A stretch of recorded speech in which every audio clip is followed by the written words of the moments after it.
non-existent.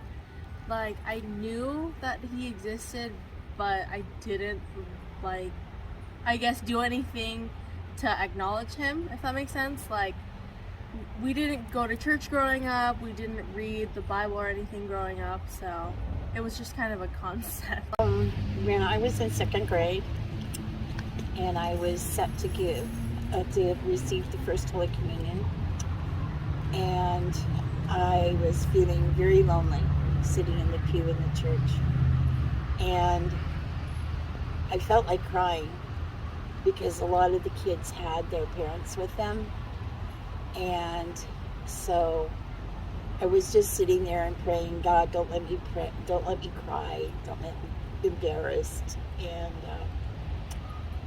as much as I can hear you right now, God told me I would never be alone. He would always be with me. And he has for almost 74 years.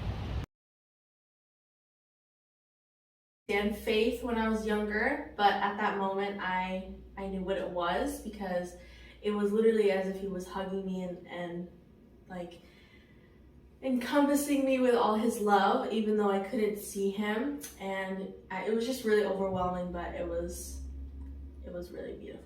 On my baptismal day, I prayed hard to God to reassure me that I was making the right decision to be baptized in the Church of the Latter-day Saint. I've been baptized in 2 other churches over the years and had gone to many churches. As a member of the church drove me down the highway, I asked God to give me a sign. As we rounded a bend in the road to the ward, a rainbow came down from the mountain nearby to the tip of the church. Came down from the mountain nearby to the tip of the church. I felt some tears come as I knew this was God. As I entered the church, I heard someone playing a piano and someone singing the children's song about a rainbow. I had to grip the wall in the hallway as I knew this was another way God told me that made sure I knew that this is what he wanted.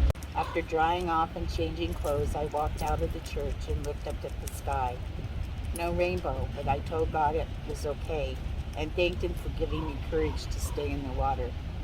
With that, the rainbow came back and I knew I was home after 72 years of searching.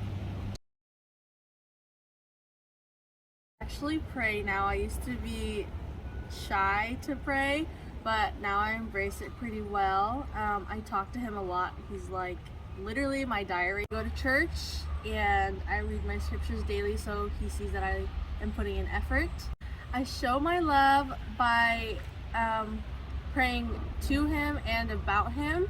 So I not only pray for things in my life that I want to get better, but I also pray that he is not struggling as well. It's more involved now, and it's like I'm putting in effort to get to know him as well as he knows me. Since I've been baptized, lots of different things have happened to me. But one of the biggest ones was the fact that I found my biological family. It was an answer to a prayer that I've had since the time I knew I was adopted. Like, who was I? Where did I come from? Who was I going to be? What were God's expectations? Because I didn't have the support that I needed to be successful. A lot of times I made bad decisions. But God has answered things that I never even knew I had questions to. So he's been gracious and kind, and he's given me much more than I've ever deserved.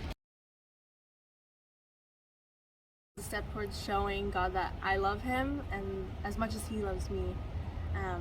And it's a pretty big commitment to get baptized, and so it makes me feel good that I was brave enough to be able to make that decision on my own. After, it just kind of solidified my faith in this church, and it made me feel more confident.